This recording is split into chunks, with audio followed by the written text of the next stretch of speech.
Brooke, you're muted. So it just went live on me. Thought I was going to get the setup screen and it just went live on me. So I think the words are right in it though, at least like the titles are correct. Like it wouldn't work last time. This time it just went right up. So I don't know. Can you take us off live right now? I don't want to, because then what'll happen is we'll just stay live. But we got the Well, I know I said I'd start at 10 till the hour. And wait, did everybody else go to lunch already? Yeah. Oh, I missed the whole beginning. You weren't here. You were late.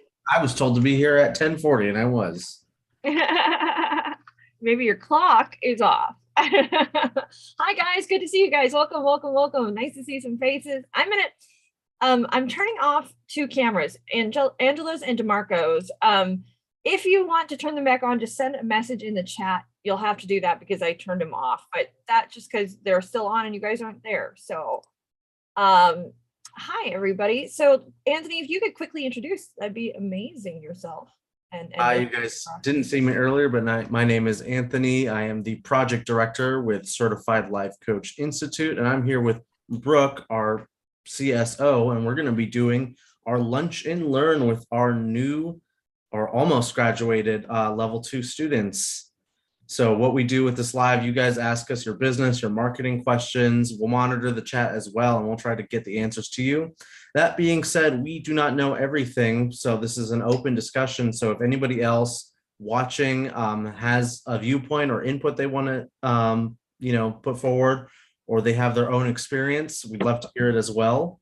My experience is with copywriting and copy editing as well. Me and Brooke ran a marketing firm as well, so we've got plenty of experience working with coaches and other small businesses to try to get their businesses off the ground.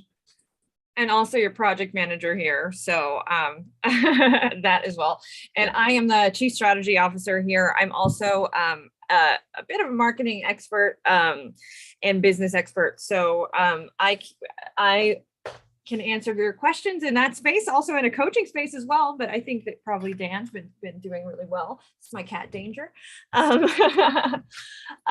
So if you guys have any questions, we'll just open the forum up to you guys, and whoever wants to go first, we would love to have you go first so that we and hear from you, and we will answer whatever it is you want to ask us. Also, we're monitoring all chats as best we can. So I'm only monitoring the Zoom chat. I don't know about Facebook and wherever. Well, I am. I've got that up over here. So all right, who'd like to go first? Nobody wants to go first. We're gonna pick someone. Yeah, pick somebody. Do it. Let's go with Yadira. Do you got any? Yep, I see you there. Do you have any questions for us? Well, I think a question that I would like to ask would probably be, how important is the website before we go ahead and dive into the full life coaching? Because I don't have one, but I have other forms of communication which I've already kind of been using for myself that work pretty well. Like my IG I'm very active on it. I get a lot of responses on that, but when I saw, I think it was in level 1, the graphic, and then everything gets filtered or going to the website.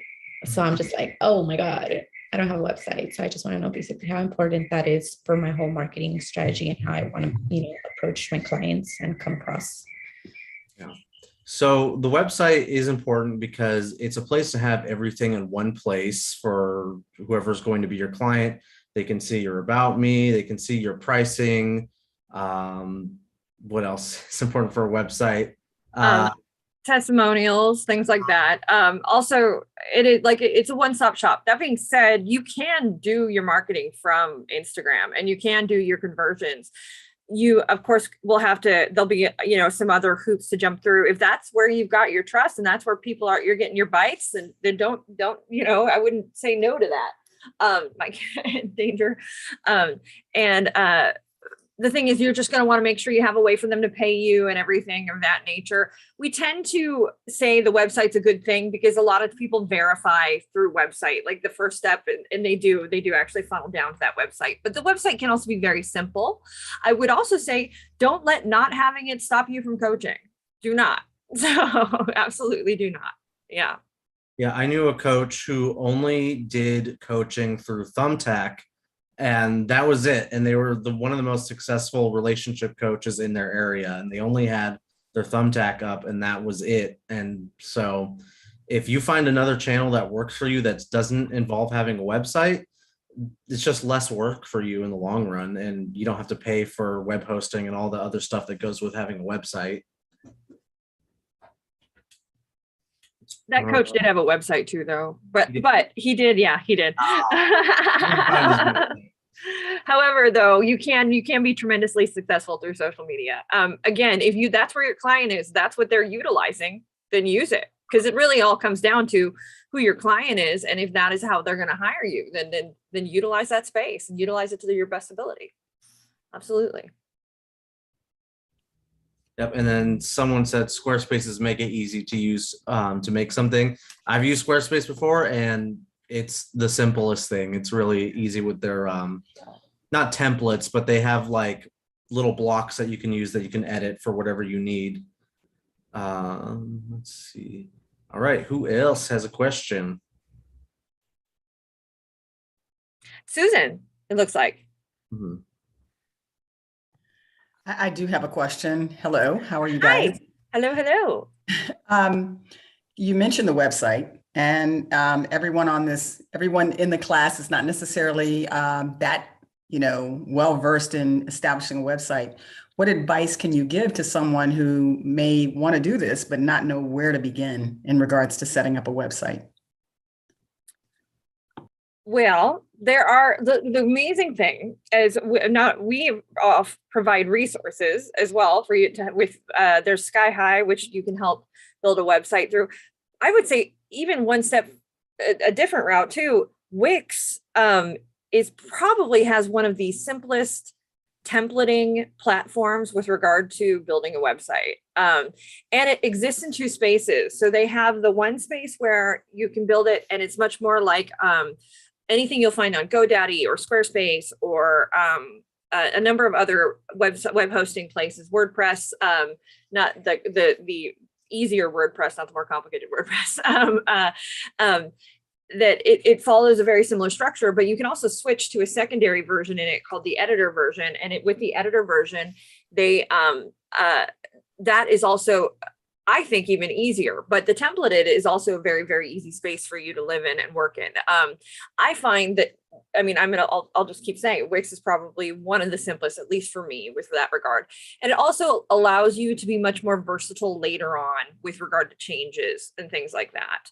Whereas websites, web hosting hosts like GoDaddy, less versatile in the long run. But they're making it more and more user friendly for somebody to build a website. Absolutely. And the templates, I would say use them, and don't shy away from them. It's a good place to start at a minimum, and you can do so with the reasonable cost. And then there's also the route always of hiring somebody to build something for you as well. Both would. It just depends on how much you want to spend and how much time you have, really. Yeah. Best advice, though, is to keep it simple. I've seen a lot of great websites that are only just a landing page, and it gives a person all the information they need about coaching and what's being offered.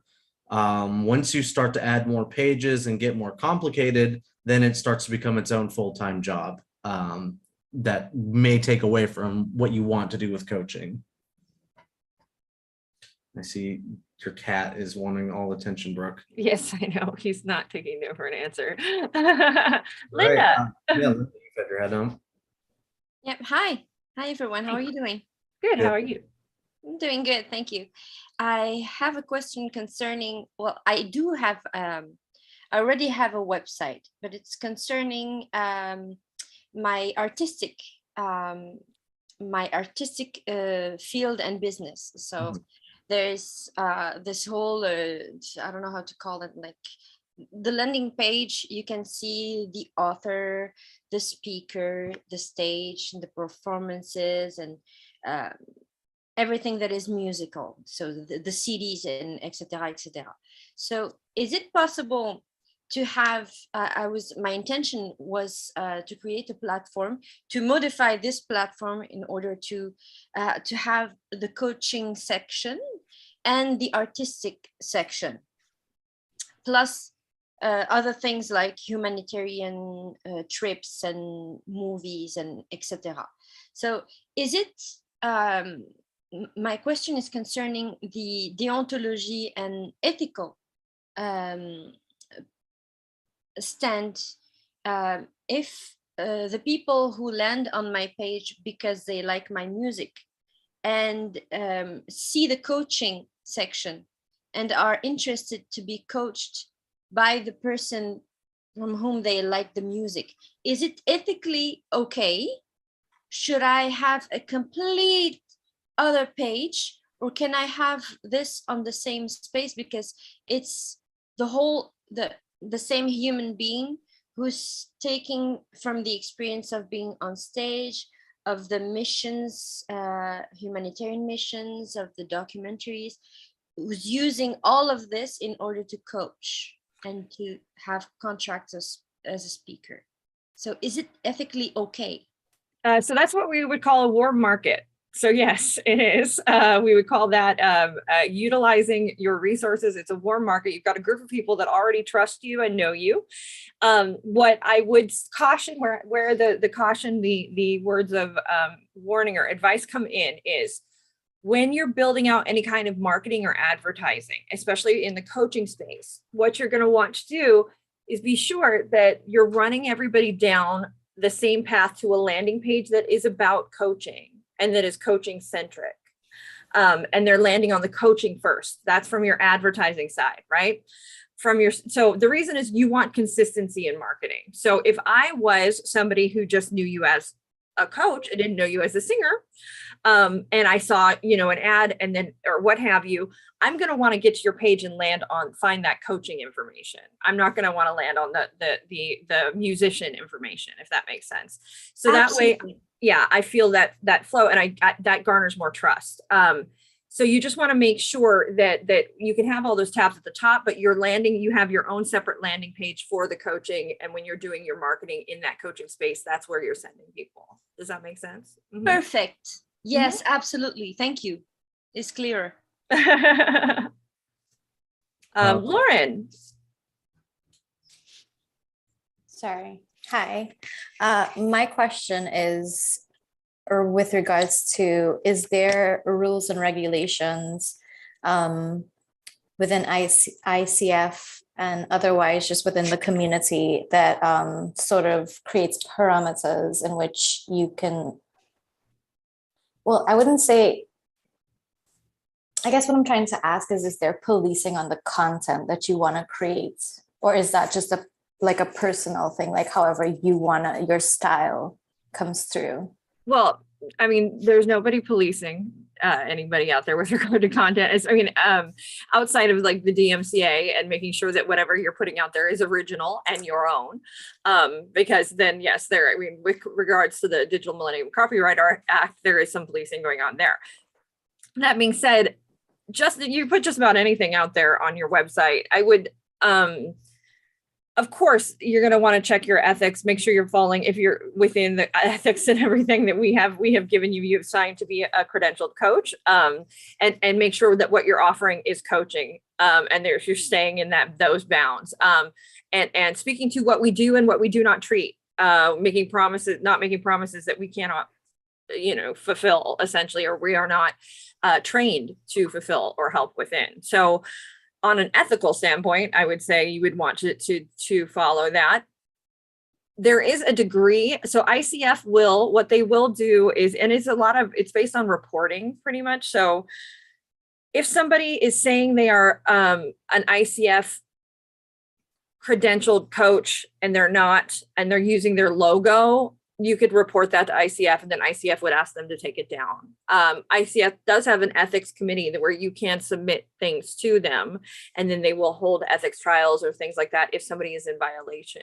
We've done it before too. Yeah, we've done it. We had somebody who stole a bunch of our content and also was using things against without our permission.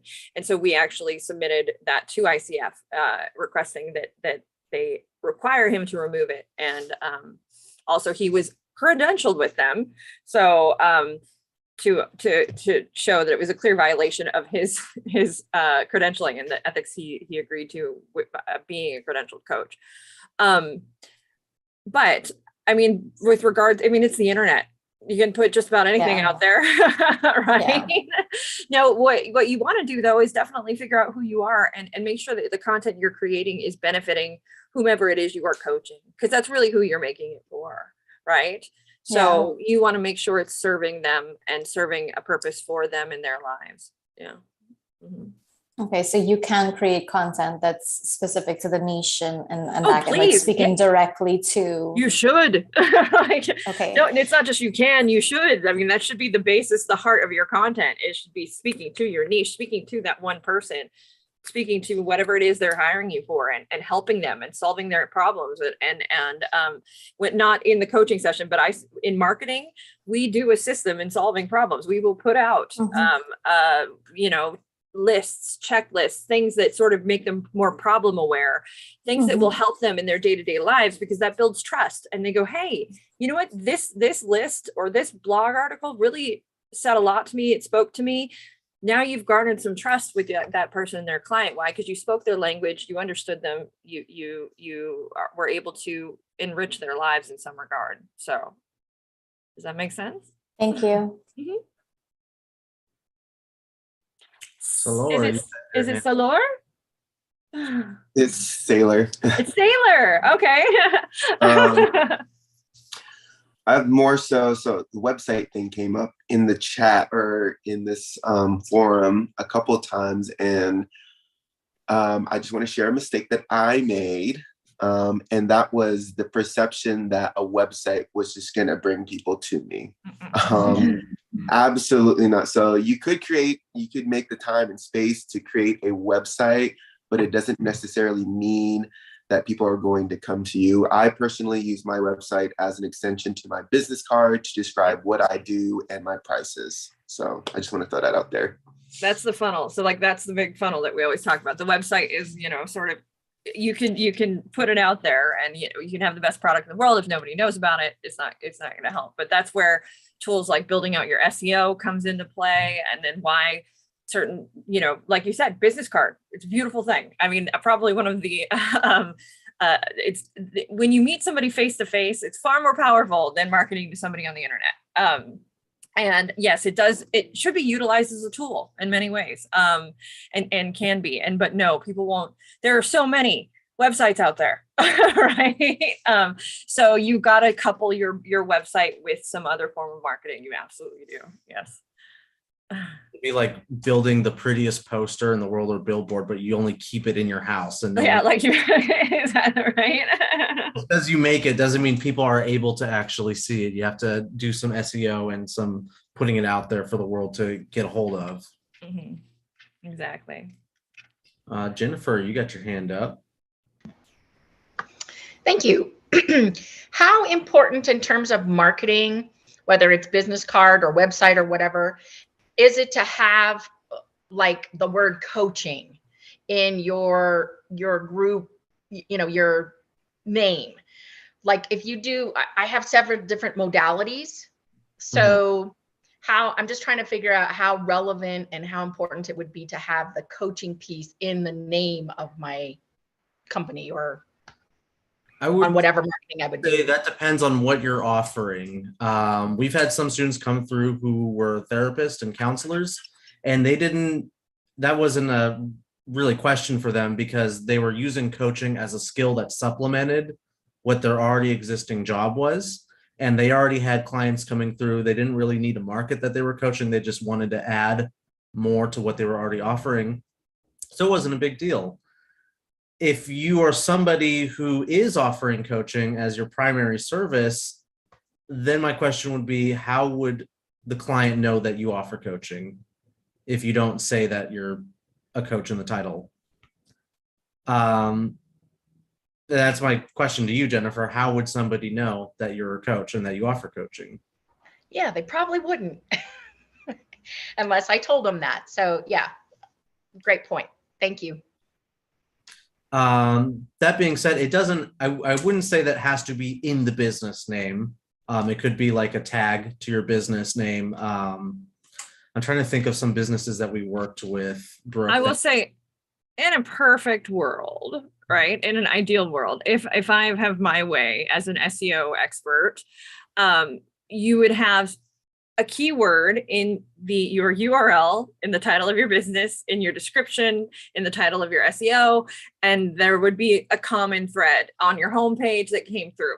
That's in a very perfect world. It doesn't always work out that way, but the reason being is all of those little elements, it's about that consistency piece. And it brings that primary keyword into every element very easily. So just by virtue of putting coach or coaching, we've now built into our name and our title, our URL, a keyword that will then be used multiple times in different ways. So not a necessity though, but it can give you a little bit of a leg up in the realm of SEO. I just remembered the example, Brooke, Transcendent Living. Yes. Doesn't have Yes. coaching in the title, but it's Dan's coaching site. And me and Brooke have both worked on the SEO for that as well. And coaching is all over the place, and it's the keywords in there, and it's how people find Transcendent Living because all the keywords are associated with it. It says Transcendent Coaching in one of the main menus. The first thing I see is coaching. So it doesn't necessarily have to be the title, but it needs to be one of the things that is just like popping out, lets me know what it is I'm actually getting with Transcendent Living. That is if you're offering coaching, of course. Yeah. But it can Jennifer. Kathleen. I'm sorry, but I missed the opening, like your 3 minutes opening on what this is. Oh, Say that it's SEO, that the two of you do the SEO. And go ahead. So this is marketing and business strategy lunch and learn. So anything within the realm of marketing and business strategy, we are equipped to help you with, hopefully. So if you have any questions in that space, that's what we're here for. I heard Anthony say, thank you for clarifying that, Brooke. Anthony said that you've worked on Dan's SEO. So I have a website and it is in WordPress and someone manages, like does all that, but they don't do the SEO for me. So how easy is it to go in and add SEO words? Because yeah, I know with at least because Squarespace, they have like an SEO like page where like it will literally walk you through page by page what SEO needs to be done. And so other websites I've worked on as well, or that we've worked on, it'll tell you, okay, this page is missing this information. So it could be keyword tags. There's also. Well, do you work on other people's websites? We've worked on many. Almost everybody who, several people who, lots and lots and lots, including CLCIs, of course. And we actually have a step-by-step, and I should probably update it, but the basics are still there in the back of level one, the level one book. There's an SEO guide.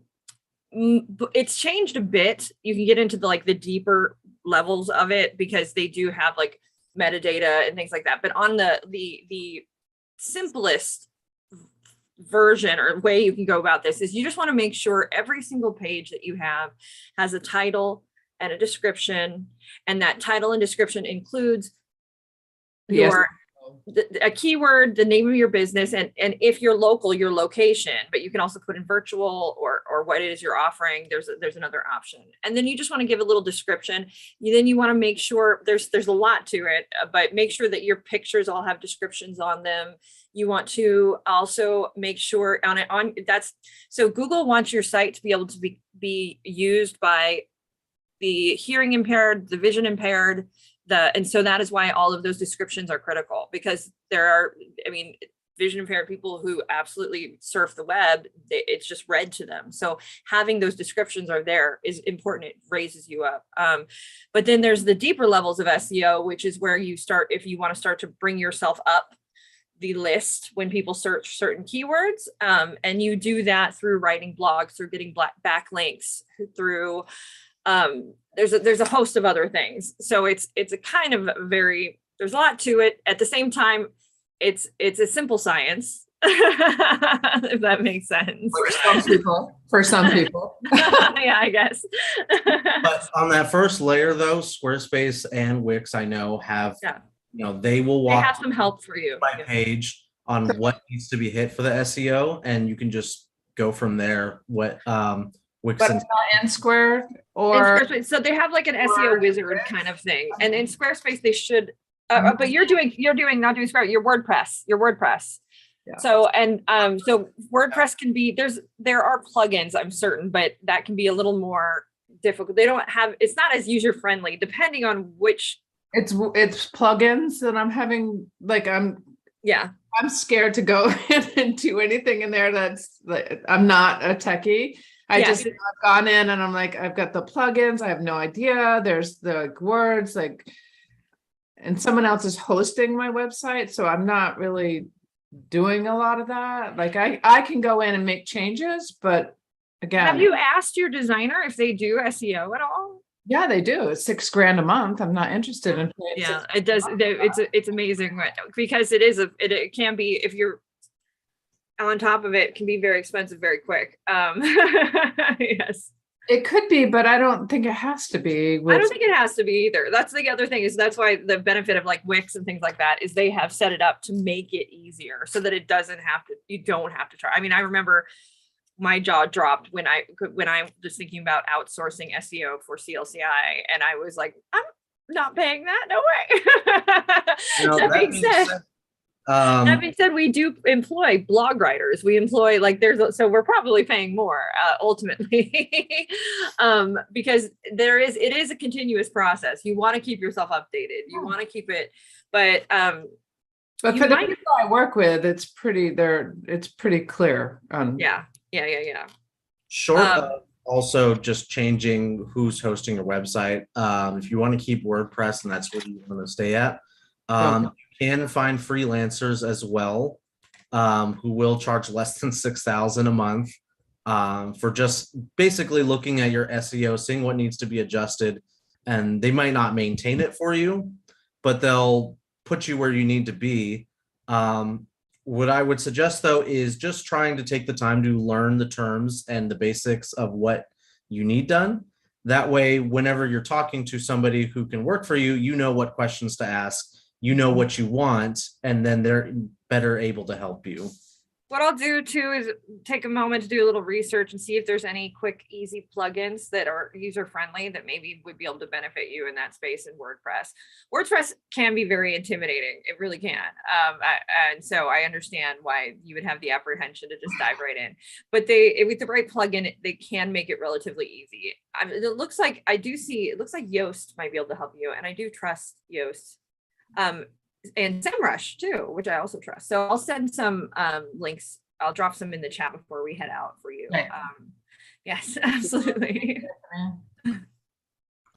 And it looks like one of them is only $89 a month. So far reasonable, right?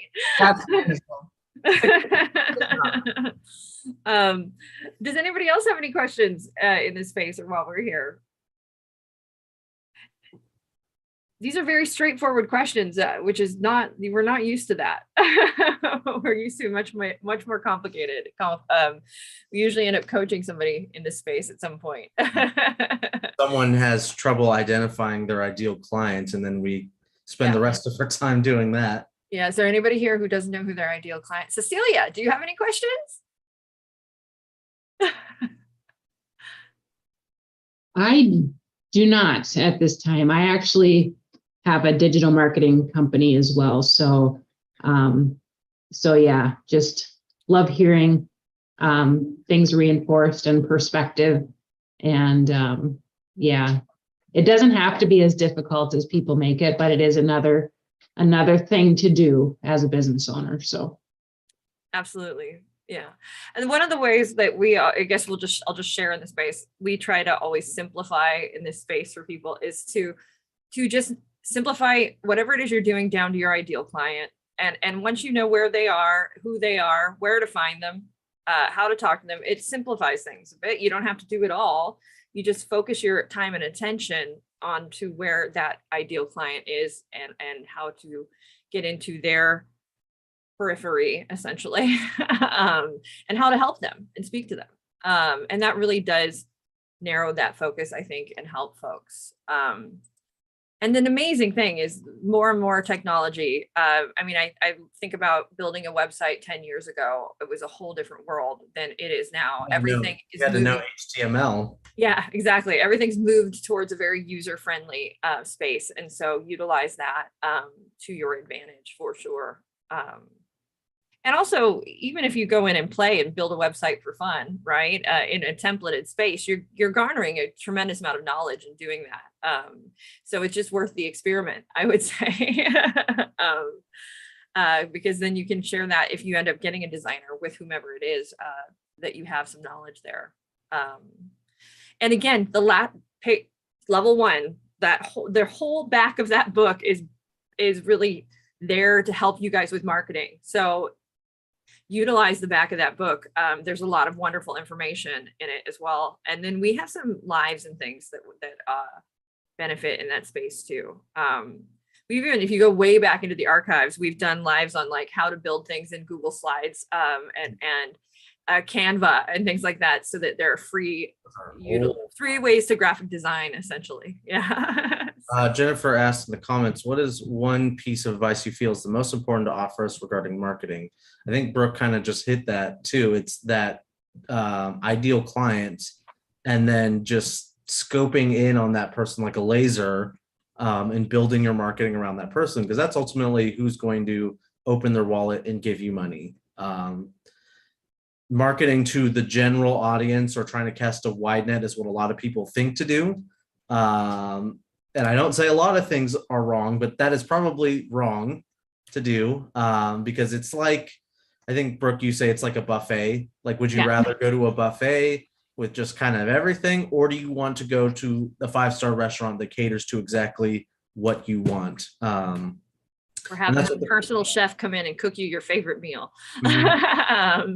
What would you prefer? Not the buffet, at least not in my experience. The client, whoever your ideal client is, they're looking for somebody who can solve their very specialized problem, not somebody who can just kind of do general life coaching, because at that point it's kind of vague what life coaching is, because life covers the whole gambit. What part of life do you coach? Who do you coach? What problems do you coach through? You want to get very, very specific with your niche, and then you'll find that the more specific you get, the more business you're going to end up getting in the long run. I dropped an article in the chat that both Anthony and I wrote for Life Coach Path that really delves into the what, why, and how of niching, and the importance of it and how to do it, and will hopefully help anybody out who needs any help in that space. I agree with Cecilia, who also popped in the chat, that yakety yak is one of the best forms of marketing. Agreed. That sort of falls into the my belief that you have to sell yourself before you can sell anybody else, right? You have to believe in what it is you are selling. You have to believe that the product you are offering actually is beneficial. It can actually help somebody else, and get excited about it. And then once you've done that, don't be afraid to tell the world. I mean, I'm checking out at the grocery store and I'm telling people what I do for a living. And that's just normal. So yes, put it out there, because Dan often says this in level 1 when he's teaching it, is if it's not the person, if you're not talking to your ideal client, you're talking to somebody that may know your ideal client. And so that referral becomes very, very critical. And then again, everybody feels like they have to dive headfirst into this space of websites, internet, social media, but do not discount at all the power of in person, the power of human personal connection, of picking up a phone. Even the closer we get to somebody, the harder it is for them to say no to us. So if an email is very easy to delete, right?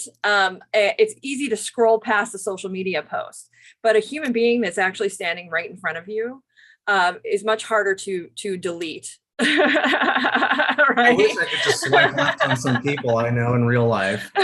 So you just there's a lot of power there. So don't discount the power of being in person and your presence and how important it is that you show up and believe in what it is that you do.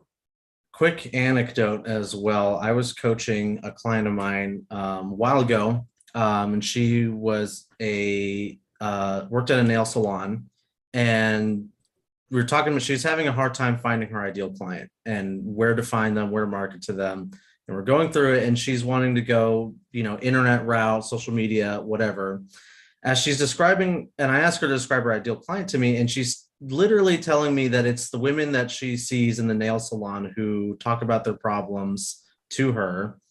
And as we're going more and more, she's starting to get the realizations like, oh, I see my ideal client every single day. And I asked her, well, do you talk to them? Do you let them know that you're coaching? And she's like, no. I was like, okay. I let that silence sit for a little bit. And she had her moment, her aha moment, and then changed the focus of the coaching session where she wanted to, explore ways how she could talk to these people she sees every day who are her ideal clients. So sometimes they're right in front of you. You just have to take the step to say, hey, I'm a coach, I offer this, this is what I do, and taking pride in that as well. I mean, that's the importance of the ask, right? That's when we say call to action, really what we're saying is just ask. Like so many people get up to that point and they're afraid to say, hey, this is what I do. I'm doing this now. This is what I offer. I'm coaching. I would love to coach you. I would love to coach somebody you know. This is how you get a hold of me. Do it now, right? There's certain things when it comes to neuromarketing and things like that. The use of the word you, the use of the word now, the ask is so critical because we truly do listen when we go through, when somebody says, hey, click here, that there's a reason that's everywhere, because we click here when we're told to click here. So we also a lot of times, even when it comes to referring, even coaches who already have clients, they sometimes forget this step of letting their clients know, hey, if you like what we're doing here, tell other people about me. I'm looking for clients. I'm open. Tell your friends, right? Ask for a testimonial.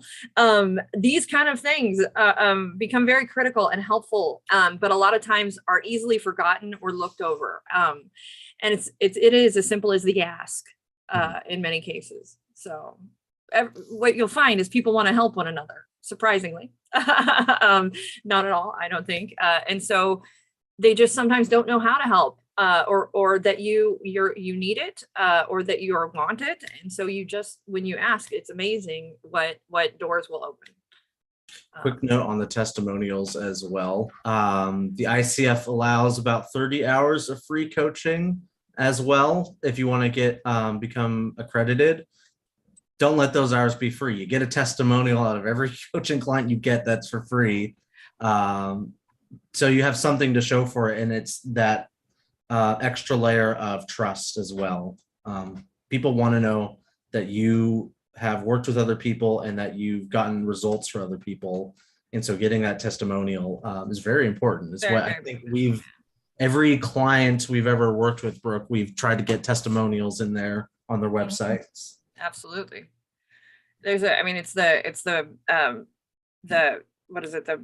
My brain is just not working today. The customer awareness funnel, right? And when they get to the point of, oh, I know what my problem is. Oh, I know their solutions. I'm now solution aware. Now what they're doing after that is they're out there looking for essentially evidence and proof that you're capable of helping them, and saying, okay, these are my options. This is why I'm going to choose you. I'm going to choose you because you're most capable of helping me. Well, how do we prove we're most capable of helping? By offering them things that help assist them in their lives, by providing testimonials, by showing that, hey, I am help. I've already helped you. I can help you this way, and I've helped all these other people. So that's sort of the proof is in the pudding at that point, right? Does anybody have any other questions while we're here? Otherwise, me and Brooke are just going to keep rambling. Which I can do very well, but. Oh, someone's got their hell. Shelly. Hey, I'm sorry, I'm just joining, so I haven't heard everything. So if I'm repeating a question, you don't need to answer it. But I am wondering about the About Me section on a website. How much sort of detail do you recommend going into? Because I know through this coaching phase, everyone has sort of gone back to, well, your clients are going to know all about you from your About You page, but how much detail does one go into, especially when you're dealing with, I guess, trauma and whatnot? You know, it would be hard to put, I don't know, what would be appropriate and inappropriate to share about yourself on your page. First thing I'm going to say is your About You is not about you. Your About You is actually about your client.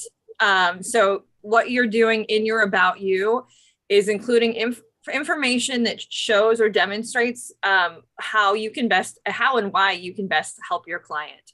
So you're building out that About You, keeping that in mind. So whoever that client is, you're gonna include the information in there that is going to say, hey, this is why I'm equipped to help you. This is what I can do. This is how and that's how you want to build it out. You're writing it for your client. It is a sort of a chance for us to sort of put everything out there. This is who I am. This is what I do. This is my history, what have you. But just really make sure that you're always staying in that space of, I'm writing this so that the client can read this and with the intention of them reading this and seeing, knowing who I am, learning who I am, and connecting with me and my ability to coach them and help them. Ideal length, I'm always for less is more in internet and most spaces, because people tend, especially these days, not to read large blocks of text. Some do, some don't, but that's why you really want to make sure you have bullet points. You want to have bolded portions. You want to have things that stand out and really catch attention and eye, because a lot of times people do scroll through things relatively quick. I always say that people on the internet are scrolling the internet. Just imagine them with a screaming baby on one arm, their car alarm is going off, their phone is ringing, and they're late for an appointment. And that's how that they're cruising the internet. And so you just want to be able to get their attention very quickly and make it as simple as possible. Anthony, in this space, he's our writer, so he should have a lot of wonderful input. So with the, if I was just to give a quick rule of thumb of how much or how long, 200 to 400 words is a good length. But if you're at 400 words, see if you can cut it down to 300 words and still maintain the essence of what it is you're saying and who you are. And if a new client would be able to trust you with this About Me. If you got 300 words, maybe make it a challenge, cut it down to 250 words. Most of the editing I've done was paring down longer and longer About Me's instead of trying to have them fill it up. But yeah, Brooke is on the money with that. When somebody lands on About Me, they're evaluating you and they're trying to figure out if you are the person who can solve their problems or that they can trust you. So if that involves sharing your story to whatever you're comfortable with, then that's what's necessary to bridge that gap. If that's not necessary, then it doesn't need to be added as well. But you are being evaluated, and that's always something to keep in mind with an About Me. They're trying to figure out, are you the right fit? Thank you. All right, we got a few minutes left. I see Dan pop back into the chat. Yeah, so I think we've got about just a couple more minutes. So if anybody else, last minute questions. Yes, Cecilia. I do have a question. So from a perspective, I'm going to call it old school marketing. Are there any recommendations or thoughts around kind of taking a step back in time as well? Business cards, local advertising, those types of things versus being all digital? I will first and foremost tell you, like, even in an SEO space, there's a reason local SEO does so well, right? One of the things I do with folks anybody who books a lot of the short sessions with me, I do, or with our clients, the first step with us of what we do is to talk, let's talk about your ideal client. What do they do during the day? Where do they wake up? Where do they eat? What do they do on Friday? What do they do on Saturday? Where can you find them? Who do they listen to? And why do we go into this like deep detail as far as like, where are they having lunch? Do they ride in the elevator when they go upstairs? Do they take the subway? Because all of these places lend options for marketing, right? We can market in so many, there are advertisements on your shopping cart. There are advertisements just about everywhere you go. So what we're looking for is those moments that we can get in there and sort of get into the periphery, break through the noise, essentially. And again, I think that the business card is powerful and critical, especially if you're out there amongst people who are like your client. A lot of times we'll get folks who come through and we've had moms who want to market to other mothers. And I'm like, okay, well, where can you find other mothers? Well, PTA meetings, at the after school, what have you. Maybe you can put a flyer out. Maybe you can set something down on a counter at a gym that says you're offering these services. Maybe there's so many opportunities for us to get into somebody's I guess world. Sometimes I think we rely so heavily in the space of this digital space because it is so utilized, but all of those other spaces that are old school are still so very present and still so very relevant. I was driving to Yucca Valley up the freeway and I was looking at every single billboard, every single one. And I even looked up one or two. And so they still work, right? These things still work. They still sit in our mind, even if it isn't an immediate conversion.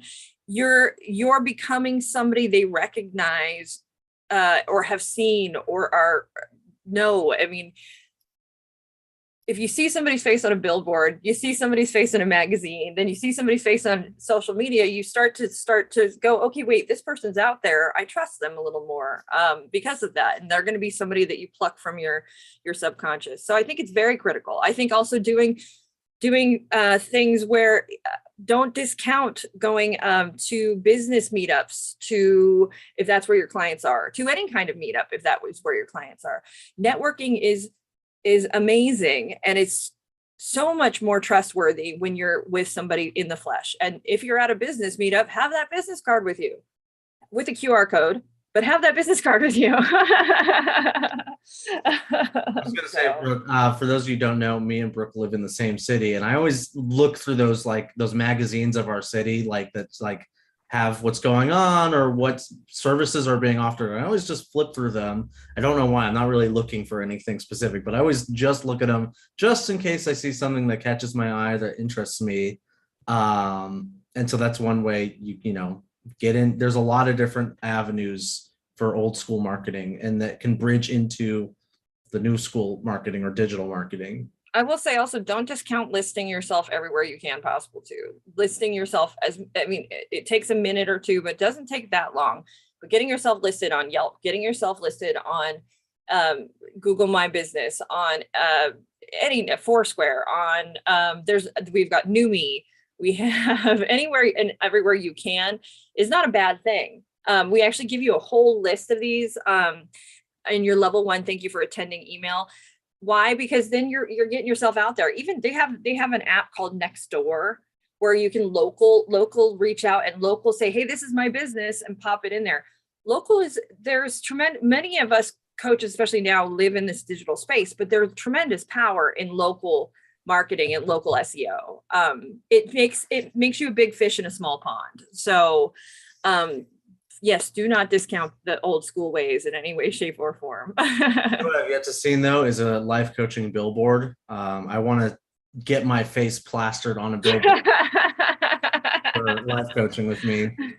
On the side of a wall or building or something. Yeah. Oh, I know what I'm doing after class now. I gotta look up how much billboards cost now. All I right, think- I'm going to sign us off. Thank you Yeah. guys so much, and thank you for your questions, and thank you for everything. It's been a pleasure. I'm going to sign off the live stream. Everybody out there watching in social media land, even though we just touted out all the in-person and old school marketing. Thank you guys for watching, and please check out Certified